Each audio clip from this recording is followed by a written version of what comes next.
Do you dream about your next trip? You're in the right place. On the Time to Talk Travel podcast, we come to you weekly to share places to go and what to do when you get there. Let's dive into this week's adventure. Hi, welcome to Time to Talk Travel. We are here today with another topic that is going to be near and dear to your heart this holiday season, or maybe causing you a little bit of anxiety. And that's what we're here to try to help. We're going to talk today about travel gifting, giving the gift of travel, how to do it, how to make it a gift if the trip isn't right away, and how people feel about it. So, who wants to jump in first with a story of gifting and travel, if they've gotten a gift, given a gift, and how they did it? Travel's my go-to gift. I think I started 7 or 8 years ago. I was going through this phase where I just wasn't sure that the kids even really appreciated I remember in November asking them, "Can you even remember what you got for Christmas last year?" And all 4 kids were like, "No, but we do remember going skiing right before Christmas." And I was like, "You know what? It For me, it was this bell that went off that said, from now on, your gifts are going to be trips. I'd rather gift you the memories, the experiences. And I'm not saying it's perfect. You know what I mean? The skiing for them was their favorite. We live in Georgia. We don't get snow a lot. We definitely don't get enough to ski. And so that's a really different treat for them. I've done it for birthday presents. My daughter is my travel buddy, my youngest. And every graduation, birthday, she got a Christmas one even in September. I said, "I'll fly you over and we can go to Capri, but it's going to be your Christmas gift because I'm not randomly giving you these $2,000 trip and plus." So for me, it was asking the kids, "Oh, do you really want another pair of leggings, or how about we go somewhere awesome?" Just did the same thing last week. I was sitting with my husband and we have my parents coming down from Canada to Texas. It's our Christmas, their Christmas with us. And I said to my husband, I'm like, we could buy, like you said, all the leggings and shorts and gadgets and technology that they want, but we really get them what they need along the way. So what we don't get is a lot of time. With 2 kids away at college now, living in a different country than my parents, I said, let's just go to Mexico. Let's just get away. Let's book it. It'll cost us roughly about the same as it normally would with this. So we're sort of stay within our Christmas budget, but we get time together, and that is what we can't buy in any other sort of form. Even when the kids were home for Thanksgiving, they're with their friends. They have all their friends over at our house, which we love, but I would love them as siblings to still have time together. My youngest is 12 and my oldest is 20, so she didn't get a lot of time with her older brother, and they certainly don't get a lot of time with their grandparents. I was going to surprise them. I really wanted to do it like they wake up on Christmas morning and I'm like, just pack your bags, we're out of here, which I have done several times with each individual kid on one trips. But the reality is now you have to take into consideration these kids have schedules and lives and they make plans. We did a whole little setup with light bulb drinks, and I put Mexico Xmas 2023 on it and each of their names, and this Santa holding a surfboard, and called them all in, and they were thrilled. They're all really excited. They're talking about it. We have something to look forward to, and I'm not squashing any of their plans because I caught it before they made their plans. Good strategy there. I know that we haven't done travel as a gift a ton. We tend to do smaller Christmases. And a lot of times I feel like I want to give them something ahead of time because they're asking for things that I know they'll use. And then I have to wait a month and a half to give it to them, which feels silly. But we did go to Disney for the Christmas party on end of 2021. It was the first taken since COVID hit. And I brought my 2 daughters. My husband stayed home with the toddler because he was too little and he was going to slow us down. It was a really memorable trip. Everything was decorated. We had never been. We did the late night Christmas party. We got some slamming good seats. The kids were beyond with the idea that they could just walk up and grab bags of popcorn and ice cream, and everything from the booths that were open. We like to do that girls trip type thing. We had also been to New Orleans for the Jingle Crew parade years back, and they had loved that. So a lot of times mine come before Christmas, and so they end up knowing about them anyways, but then it's a matter of reminding them, hey, remember we did this trip. Christmas is going to be light this year because we did this. I think that's one of the challenges. Ciaran, what do you guys do around the holidays? We don't celebrate Mhm. Christmas. It's a good time of year for us to travel, actually, because we don't have to be Mhm. home with everybody. Traditionally, we have taken a lot of trips during December when everybody else is must go home, must go home. Is a great time for us to travel. My mother-in-law gifted us all a cruise, so we are very much looking forward to that. It was actually in honor of my father-in-law's birthday. He passed away, but it was his dream that we all go on this cruise to Alaska together. So that's been really nice to look forward to and to plan. It was such a generous gift on their part. For my family, it's always my birthday. That's always my birthday wish, is that we just go on a trip as a family. So we tend to keep it local, go to Catalina Island. Even during the pandemic, we found a place where we could all go and just be in nature, but be together as a family. It was at my kids' camp, actually. They were renting out the camp cabins so your family could get their own cabin, and they would make the food and then put it out and you could go get it yourself. It was very limited contact. There would be like 5 or 6 families there at a time. But it was the most wonderful gift to go away somewhere and just be in nature and get to travel. And like you said, Maureen, my kids are older also. I have one in college, I have 2 kids that are working. It's hard to get everybody's schedule straight. It's not like when they were little and we could be like, okay, I figured out your schedule for you. I never know what they have in the work. So it's hard to surprise them. You can't do that last minute surprise thing anymore. But almost in a way, I think it's better because it gives you something to anticipate. Yeah, my Definitely. daughter was telling me that I can't remember what teen word she used. It's one of those ones that, whatever. It was lit. I think it was cinched or something. I guess her friends they were talking about what they're asking for Christmas. And she's like, my parents killed it. We're going to Mexico. I'm like, okay, yay. I've got the one teen on board. So I've got a question. When you give a gift of a trip for Christmas, whether it's before or after or whatever, and it involves these multi-generational layers. So like Maureen, you said, your in-laws or grandparents are involved. How do you make sure that everyone really agrees on giving the trip as a gift? How do we make sure that everyone's on board with it? And how do we get around kind of the things under the tree idea and feeling like do you still need to unwrap I something? went through this because Yeah. I've had other friends who say, doesn't that kind of kill Christmas vibe? Like you're not opening up presents on Christmas morning. And I'm like, no, when we did skiing, I made sure they each had a pair of gloves wrapped under the tree. Things they would need that I would be buying anyway, just made them gifts. Sorry.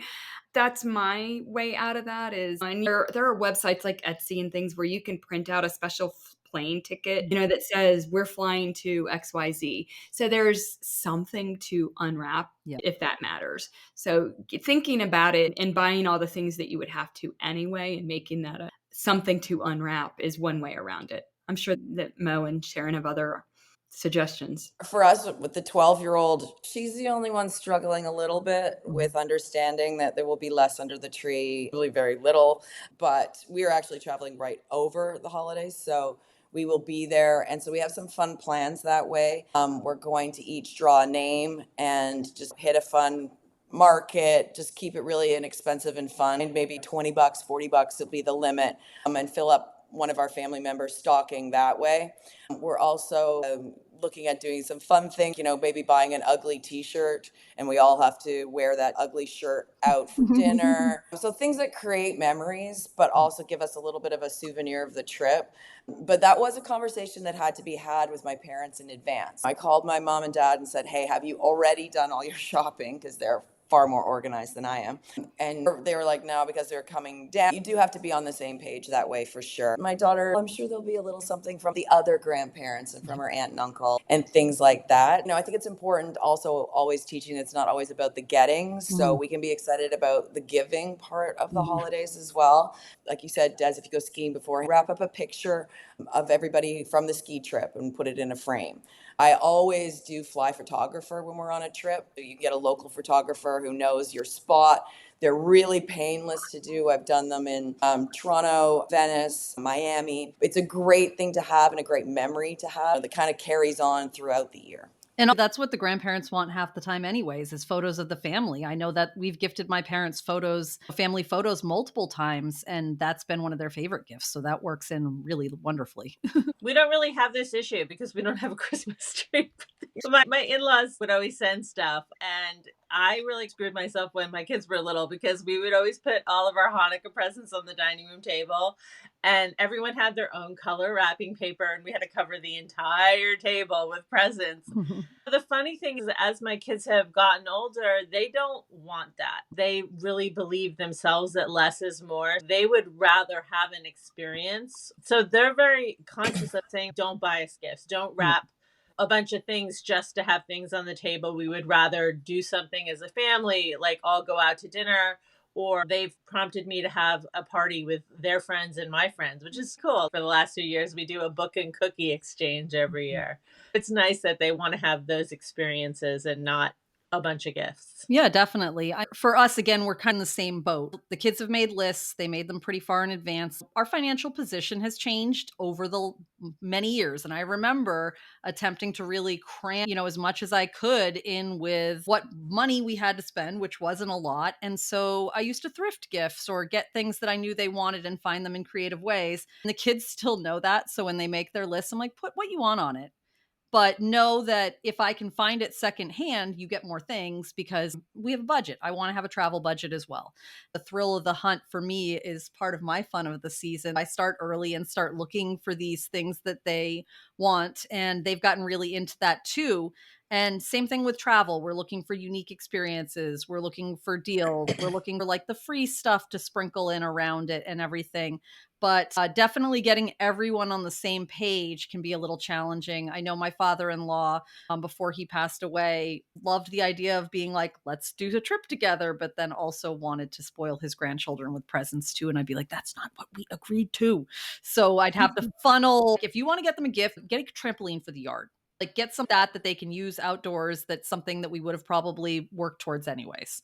I think when you raise little travelers, Mhm. it's less of a hard sell, right? Mhm. Like they've grown up experiencing things that this becomes exciting, like Ciaran was saying. It's not a replacement of material things, it's actually the priority of what they would choose. You know what I mean? Exactly. My daughter, when she turned 11 last year, I had found a Great Wolf Lodge special, and I'm it's that's my version of hell. I don't loud, wet, water, kids screaming. The special was only for a certain number of people, so I stayed home and my husband took all the kids with a 19-year-old, so there was another adult present. But that's what she wanted for her birthday. She got a couple other things, but that was the big get that everyone got to go on. And that's the ask every year for birthdays now too, is do you want to go somewhere and stay overnight, or do you want to get a bunch of presents? I've done a couple of trips with my kids with having 4 one-on-one. That Mhm. again, those are the memories that you just can't replace. I guarantee they don't remember half the stuff they've got from birthday presents, but they definitely remember those trips. Yeah, my son was just with us when we were in Vegas. It was a conference, but it happened to be one that was a great one for him to attend. And I gifted him with the experience of playing Dungeons and Dragons with the son of the inventor of Dungeons and Dragons. And that was his big Hanukkah present, was that he Mm. got to go to Las Vegas and have this amazing experience that he'll be bragging about for the rest of his life, probably. Yeah, that was Um, not one to forget. yeah, and he was thrilled, but it was great also to have that one-on-one time with him. I love having that one-on-one time. And I was going to say, Naz, I'm a thrifter too. Yeah. And the funny thing is that now all of my children are also Mhm. thrifters, and there's so much thrill in that hunt. They've been asking, what do you want for Hanukkah? What can I get for you? It's almost like they're competing to find the coolest thing Yeah. via thrifting for us and for each other. Exactly. It's like that hunt and finding the perfect thing for the person that you didn't even know existed. That's just so weird and wonderful. And on the topic of the time individually with kids, I will say I've got to shout out Kim Marie. She's another writer, luxury travel mom, and she spoke a long time ago about this idea of when her kids turned 10, doing an individual trip with each of them. And my kids were little at the time when she was talking about that. And I remember thinking, wow, that's really great. I understand when you have that many kids, spending that special time with them, letting them pick out the trip that they want. And we've done something fairly similar where I've taken trips individually with each of the kids. And I do appreciate that time. I would have figured it out, but I'm glad she said something about it and talked so much about it because it made it very conscientious, like a decision for me to make to do that with the kids as well. That might be a whole episode for us, Yeah. actually, because I think we've all done that. Yeah. That would be a cool one. I'm actually gifting myself. My dad turned 75 on Thursday, and they have no idea that I will be showing up at their house tomorrow. So I'm pretty excited. You know, that's still what they want. They want time with their kids, right? And they want us all together. So I figured that's what I'm going to do. Oh my goodness. Yes. And I keep joking. I was gifting myself this year too. And it did not work out exactly how we thought because I'm here recording this and I'm not in Bermuda with my best friend. Oh, because I have COVID. So I'm getting over it. And that was going to be like the easiest trip I ever took. I was going to be, in essence, the man on that trip. And I don't want to say that because I know not all men are like that, but she grew up in Bermuda. Oh, she's very familiar with it. She goes back constantly. She knows where everything is. She took care of reserving the Airbnb. For all I had to do was book a flight and get there. And she was like, I'm going to take you to eat cheesecake. We're going to eat here. We have to eat here. We're going to go to this brunch because it has everything you might not have had during this trip. And I was like, this is going to be the greatest trip. Yeah. And of course I got so another time, but yeah, that was going to be the greatest gift to me. That sounds so fun. I'm sorry you're missing out on that. It'll happen again. I'm not worried about it. Honestly, I felt so crummy. When you know you're sick and you're like, I don't know if I should go because I won't have a good time, and then realized how sick I was. And yeah. So I don't mind missing out on it. I'll go another time. I think that hits on another thing for me because I was thinking about, I turned 55 this year in August, and I was thinking, I have some girlfriends who've done girlfriend trips for their birthday where they just invited 10 friends and said, let's all go here or wherever from different chapters of their life. And I love the idea of that. But then I start thinking about this person probably won't get along very well with this one, or this one's super extroverted, so I'm going to have to spit. And it just kills the whole idea. It deflates it. So I think also thinking about these trips and who's going to be the buzzkill. With your family, you can't really pick and choose. Setting up expectations before you go too is really important. I do remember that Colorado ski trip, the first night we got there, having an entire meltdown, me, because the 3 older kids were ganging up on the baby. And she was upset because her feelings were hurt. She's super sensitive. And I remember looking at all of them and saying, you are ruining the entire point of this. Like, why do you feel this need to gang up? So I think setting expectations before you go is also pretty important if you don't have kids who all melt together beautifully. But that first night was sheer hell. I mean, for me, I was like, why are we even here? Why did I go to all this effort? Once we got through that night, and it was like one kid was in a closet crying, and I'm like, my God, this is not all the perfection we all dream it's going to be.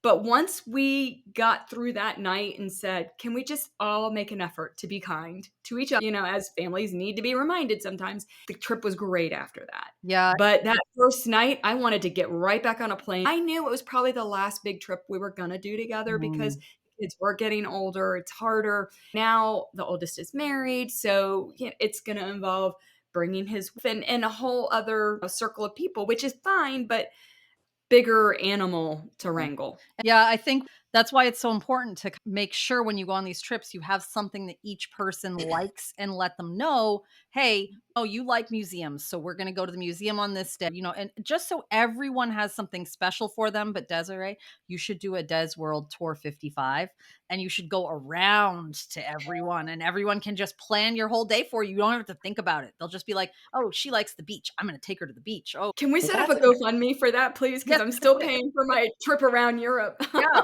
Or like, they're all people who are important in your life. We just get you from one place to another. Or maybe we get you some Delta points or something. That's the this whole is a episode. great idea. Delta, if you want to sponsor an episode, we'd like to send Desiree around for her 55th birthday. We have months. I'm turning 55 in July. Yes. I've gone to Sharon's house before. I have when I flew out to California, stopped by at a garage sale. I just thought it would be too funny. Yeah. Setting expectations is everything. And again, not just for how to behave on the trip, but that is your Christmas. That is your Hanukkah, your holiday, birthday, whatever it is. I think that's important. Absolutely. And then, so let's talk. I know we touched on this a little bit, but I know that this is a common question just in general is when you give that gift of travel, you've waited until Christmas to give the gift or you're giving the gift ahead of Christmas so they know about it. A lot of people talk about like, how did they surprise their kids with a trip to Disney? How do they wrap it? How did they create something physical, especially for smaller kids? And I know Maureen already mentioned the whole ornaments and Surf Santa and all that. How have you seen it wrapped? Have you done it? Has it been gifted to you that's been really successful? That's a fun idea. So, Ciaran, I'll let you lead off.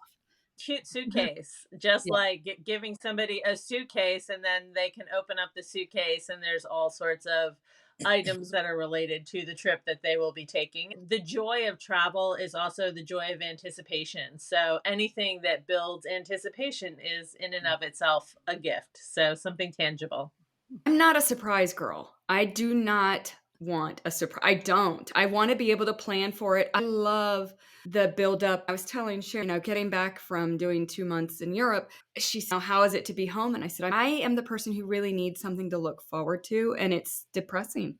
It's depressing that I don't have a big trip that is on the horizon. And so I am not the person who says, give them all an ornament for the country you're going to go visit. I'm with Maureen, they have to plan it. I tell them in advance. I want to look forward to it. So I'm not in the surprise camp at all. I think with the older kids and with my parents involved, absolutely had to be planned and had to be told in advance. But when the kids were younger and we did those one-on-one trips, the surprise actually was better because it didn't rub into the other kids for 2 weeks or a month beforehand that I was taking that one kid somewhere and not somebody else. And you know what? Honestly, they don't really do much to help plan anyways. Yeah, definitely. I both like and don't like surprises. I can appreciate them either way. Know that for me, I tend towards the literary side of things. I'm going to get books about the place, whether they're fiction or nonfiction, books set in the place, things that I think will be inspirational.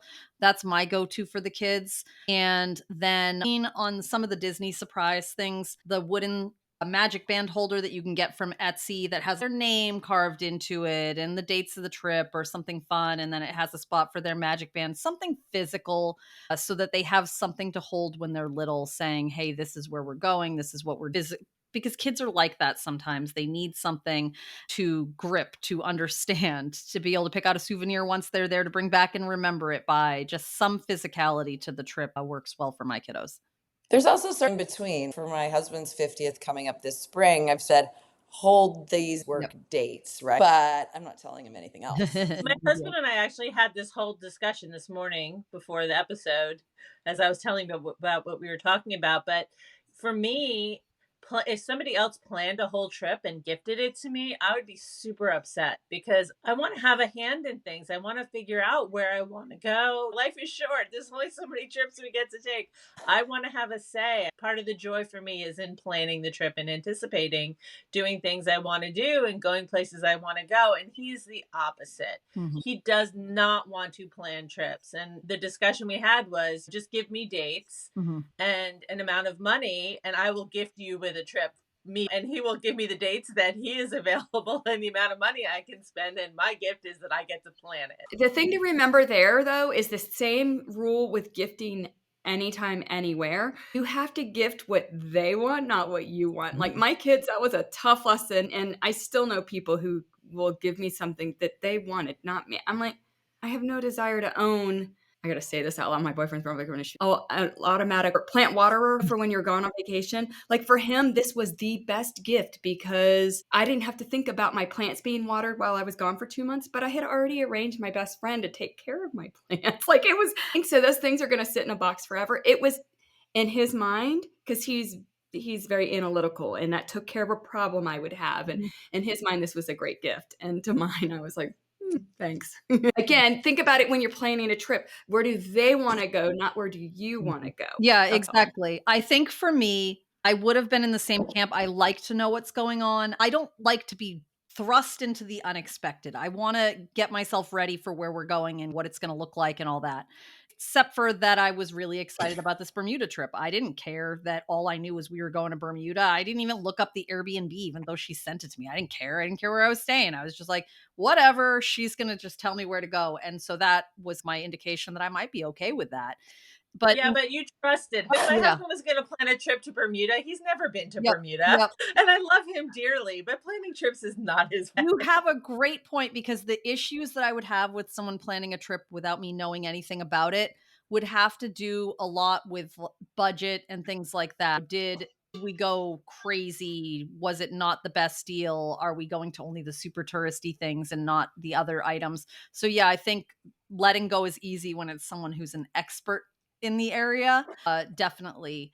So that kind of covers the physicality end of the gift, because I love hearing about how people do that. And then what are the takeaways after the trip? What do you do to kind of wrap up the trip as a gift? I know we do photo albums and things like that, framed photo for the walls. I know you've got a photographer. How do you package that whole thing up? I don't know that you have to. I take my favorite photo from it. That's what my boyfriend's going to get.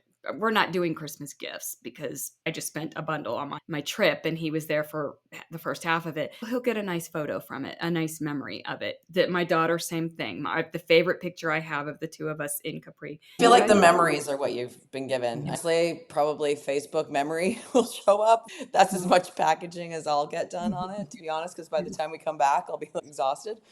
But it's the memories that the kids and you and whoever you're with will have forever. Sharon, any thoughts?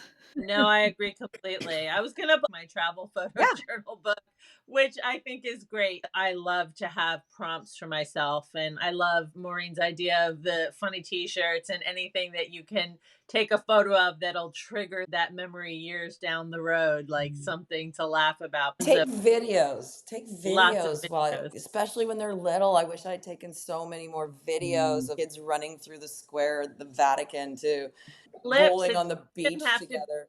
It doesn't have to be like an organized figure everything out video. It can literally just be that clip of them there running across the square. The more you take, the better. Nope, definitely. And we have a whole episode on the travel journal that I'll link in the comment about taking great pictures on trips, which of course also make great gifts. So that is going to be all for today on kind of the idea of gifting travel for the holidays, and would love to hear any ways you've done it, anything you think works really well. We will be back next time with another travel topic on Time to Talk Travel. Thank you. This has been another episode of Time to Talk Travel, brought to you by #travels.com. You can keep in touch with us between episodes by checking out our site, joining our newsletter, or connecting with us on social. We've always got the information you need in our episode notes. Until next time, happy travels, and thanks for being a part of our trip.